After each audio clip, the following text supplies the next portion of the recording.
नमस्कार मित्रों, आज हम बात करेंगे कि कौन हैं बड़े गुरुजी छतरपुर वाले। तो आज हम सब जानेंगे उनके बारे में कि लोग उन्हें इतना क्यों मानते हैं, क्यों उनके नाम से सभी के चेहरे खुशियों से खिल उठते हैं। चलिए जानते हैं बड़े गुरुजी के बारे में।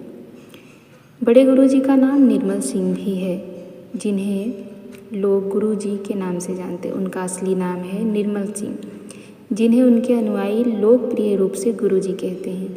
वे एक आध्यात्मिक गुरु हैं और उन्हें गुरुजी छतरपुर वाले, डुगरी वाले गुरुजी और शुक्राना गुरुजी के नाम से भी जानते हैं। गुरुजी का जन्म 7 जुलाई को हुआ था, जो कि आने वाला है, और बहुत अच्छे से ये गुरुजी के जन्म उत्सव को मनाया जाता है। आप सभी को मौका मिले तो अवश्य जाइएगा। पंजाब के डुगरी में जन्मे उन्होंने उत्तर भारत, विशेष रूप से दिल्ली और गुड़गांव में काफ़ी लोकप्रियता हासिल की।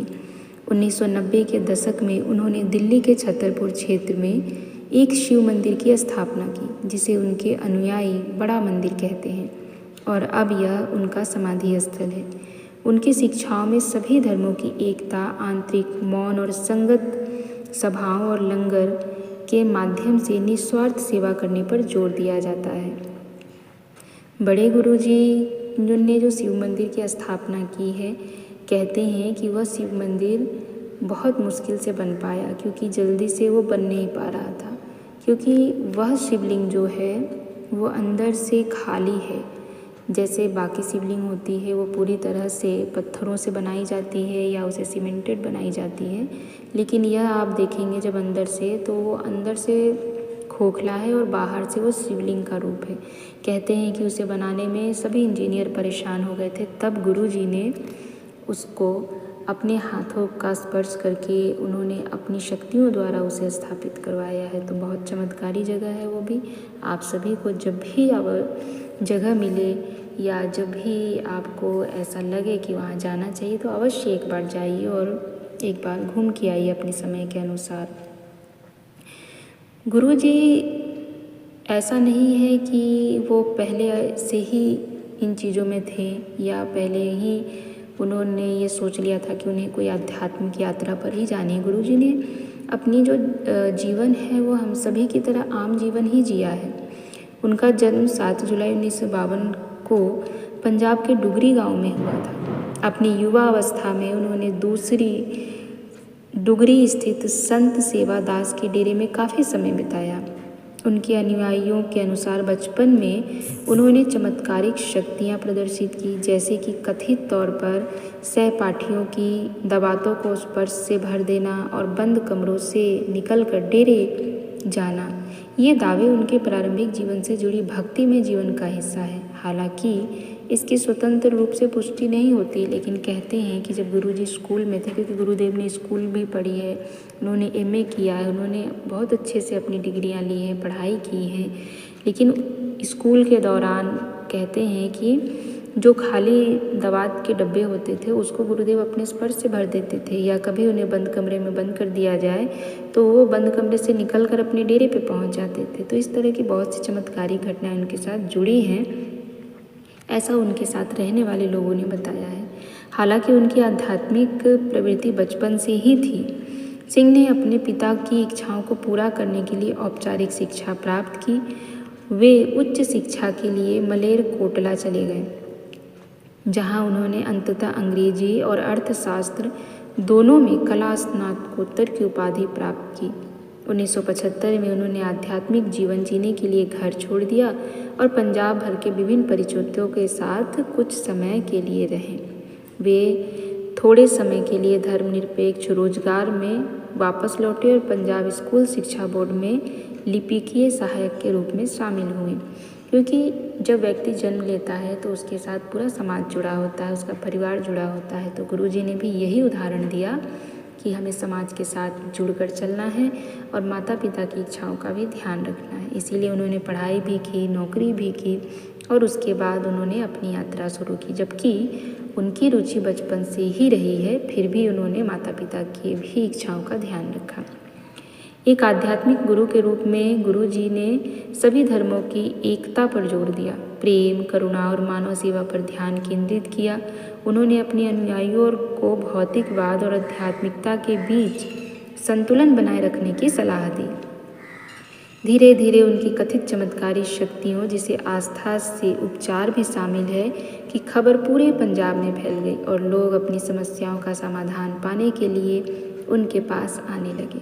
उनके पिता ने शुरू में उन्हें एक नकली बाबा समझा, लेकिन बाद में उनकी राय बदल गई। माता पिता को विश्वास हो गया कि वे भगवान हैं और उनकी माँ उन्हें गुरुजी कहने लगी।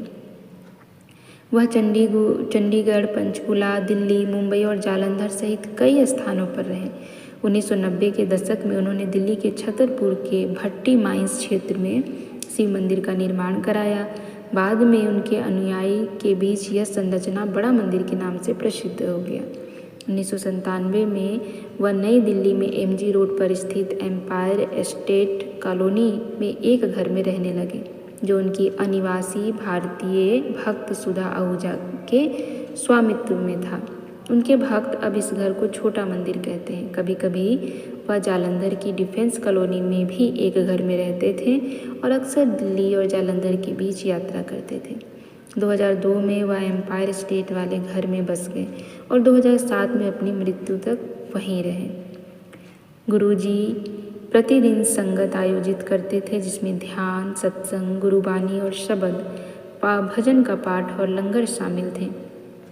इन सभाओं में साफ दाढ़ी और मुंडा हुआ सिंह चमकीले रंग के रेशमी वस्त्र पहनकर कुर्सी पर बैठते थे, जबकि उनके अनुयायी जमीन पर बैठते थे। वे बहुत कम बोलते थे, आमतौर पर इशारों से संवाद करते थे। वे भक्तों से बातचीत करते थे, लेकिन कोई उपदेश नहीं देते थे। इन सभाओं में आने वाली भीड़ में अधिकतर पंजाबी होते थे, जिनमें आम लोग, साथ ही जाने माने राजनेता, प्रशासक और समाजसेवी लोग शामिल थे। उनके भक्तों का दावा है कि उनके लंगर में परोसा गया भोजन और उनकी संगत के दौरान प्रसाद के रूप में दी जाने वाली चाय चमत्कारिक रूप से लोगों को बीमारियों से ठीक कर देती है। वे कभी कभार ही अन्य समारोह में शामिल होते थे, जिनमें उच्च स्तरीय विवाह समारोह भी शामिल थे। तो वास्तव में हम यहाँ किसी चीज़ की पुष्टि नहीं करेंगे, क्योंकि सभी लोग सब तरह की बातें करते हैं। जो उन्हें मानते हैं, जो जानते हैं, वो सभी बातों को सत्य मानते हैं। इसीलिए हमने यहाँ पर बार बार कहा कि उनके अनुयायी मानते हैं। इस बात को आप अन्यथा ना लें। गुरुजी चमत्कारी हैं, उनके चमत्कार होते हैं। उनके प्रसाद में, उनके चाय में बिल्कुल उपचार समाया हुआ है, चमत्कार समाया हुआ है, लेकिन ये सभी नहीं मानते हैं। तो जो नहीं मानते हैं, यूँ समझ लीजिए उस पर गुरु की कृपा नहीं है। गुरुजी सचमुच में आज भी सबके साथ रहते हैं, आज भी सबके बीच हैं। जो उन्हें दिल से, मन से याद करता है, सभी के समक्ष वो आते हैं। तो ऐसे ही आप सब गुरुदेव पे विश्वास रखिए, गुरुजी पर विश्वास रखिए और सदैव उन्हें अपने अंतःकरण में रखिए, क्योंकि एक शिष्य का अपने गुरु के प्रति इसी प्रकार की विश्वास होनी चाहिए जो किसी के कहने मात्र से ना टूटे। तो सदैव गुरुजी का ध्यान कीजिए, गुरुजी का अरदास कीजिए, गुरुजी को शुक्राना कीजिए और गुरुजी से जुड़े और भी बहुत सी जानकारी आपके साथ हम साझा करते रहेंगे। धर्म भक्ति ज्ञान में हम हर एक पहलू से आपको अवगत कराते रहेंगे। आपको हर तरह की वीडियो इसमें मिलेगी। तो हमारे वीडियो को लाइक कीजिएगा, चैनल को सब्सक्राइब करके बेल आइकन दबा लीजिएगा, जिससे कि आपको नोटिफिकेशन मिलता रहे हर जानकारी के लिए। और आप किन विषय पर जानकारी चाहते हैं, हम हर विषय पर आपको वीडियो उपलब्ध कराएंगे। तो आप सभी का इतना आभार कि आप सभी इतना प्यार देते हैं। ऐसे ही अपना प्यार देते रहिए। आज के लिए सिर्फ इतना। फिर मिलेंगे एक नई धर्म भक्ति और ज्ञान के स्वरूप में नए ज्ञान के साथ।